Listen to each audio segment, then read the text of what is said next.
Narito ang isang kwentong nakakatawa tungkol kay Juan at Pedro.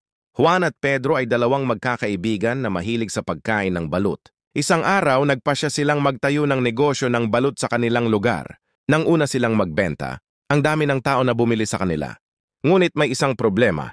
Hindi nila alam kung paano magluto ng balut. Juan, Pedro, paano ba magluto ng balut?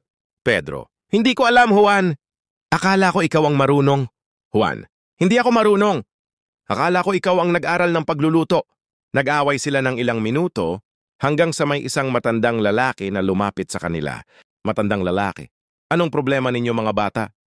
Juan at Pedro, hindi kami marunong magluto ng balut. Matandang lalaki, haha, simple lang yan. Ilagay mo lang sa tubig at hintayin mong lumabas ang balut.